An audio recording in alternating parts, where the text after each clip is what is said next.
ஆண்டவர் இயேசு கிறிஸ்து நாமத்தினாலே காலை வணக்கம். இன்றைய தேவனுடைய வார்த்தை யோபு எழுதின புஸ்தகம் 3ஆம் அதிகாரம். என் துக்கம் சொல்லி முடியாதது. தேவனுடைய பிள்ளைகளே, யோபு தன் வாழ்க்கையில நிறைய துக்கங்களை சந்தித்தான், வருத்தங்களை சந்தித்தான், வேதனைகளை சந்தித்தான், கஷ்டங்களை சந்தித்தான், பல பாடுகளை சந்தித்தான், பல இழப்புகளை சந்தித்தான். ஆனால் ஆண்டவர் மேல இருந்த நம்பிக்கையை அவன் ஒரு நாளும் விட்டு விலகவில்லை. அவனுடைய துக்கம் ரொம்ப அதிகமாக இருந்தது. அவனுடைய துக்கம் சொல்லி முடியாததா இருந்தது. அவனை ஆறுதல் படுத்துறதுக்கு யாருமே இல்லை. கட்டின மனைவி கூட வந்து அவனை பார்த்து சொன்னா, இன்னுமா நீ கத்தரை உண்மையை உத்தமா தேடுற, தேவனை தூஷித்து ஜீவனை விடு என்று சொன்னான். நண்பர்களாக வந்தாங்க, அவங்கெல்லாம் ஆறுதல் படுத்துவாங்கன்னு யோபு நினைச்சான். அவங்கெல்லாம் நீ பாவம் செஞ்சிருப்ப, உன்ட குற்றம் இருக்கு, குறை இருக்குன்னு சொல்லி இன்னும் வேதனைப்படுத்திட்டு போனாங்க.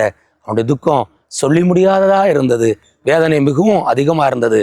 ஆனால் ஆண்டவர் நோக்கி அவன் ஜெபிக்க ஆரம்பித்தான். தன்னுடைய துக்கத்திலே, தன்னுடைய கஷ்டத்திலே, தன்னுடைய கவலையிலே ஒரு நாளும் ஆண்டவரை விட்டு விலகாமல், நிச்சயம் கடவுள் இந்த துக்கத்திலிருந்து, இந்த வருத்தத்திலிருந்து அவர் என்னை வெளியே கொண்டு வருவார் என்று சொல்லி ஆண்டவரை பார்த்து சொன்னான். ஆண்டவரே, நீர் என்னை கொன்று போட்டாலும் உண்மையில் நான் நம்பிக்கையா இருப்பேன். ஆண்டவரே, தேவரீர் நீ சகலத்தையும் செய்ய வல்லவர். ஆண்டவரே, நீர் என் துக்கத்தை சந்தோஷமா மாற்றுவீங்க. ஆண்டவரே, தேவரீர் நீ சகலத்தையும் செய்ய வல்லவர். நீ செய்ய நினைச்சதை யாரும் தடுக்க முடியாது.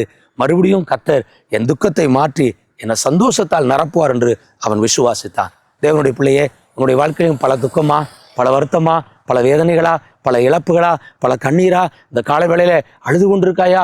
உன்னை ஆறுதல் படுத்த, தேர்தல் படுத்த, ஆற்றுவதற்கு யாருமே இல்லை நினைக்கிறாயா? இந்த உலகம் உன்னை தேற்றாது. யோபு போல கத்தரை பிடித்துக்கொள். கத்தரை நீ அதிகமாக அவர் மேல் நம்பிக்கையா இரு. இந்த துக்க காலத்துல, இந்த சோதனை காலத்துல ஆண்டவர் உன் கூட இருப்பார். அவர் உன் துக்கத்தை சந்தோஷமாய் மாற்றுவார். நிச்சயம் மறுபடியும் நீ இழந்து போன நன்மைகளை, இழந்து போன ஆசீர்வாதத்தை, இழந்து போன அற்புதங்களை, இழந்து போன சொத்துக்களை, வேலைகளை, வாய்ப்புகளை, வாழ்க்கையை ஆண்டவர் மறுபடியும் உனக்கு கொடுத்து உன்னை கத்தர் ஆசீர்வதிச்சு உயர்த்துவார். உன் துக்கம் சொல்லி முடியாதா இருக்கிறதா? கத்தரிடத்திலே சொல். அவர் உன் துக்கத்தை சந்தோஷமாய் மாற்றுவார். God bless you.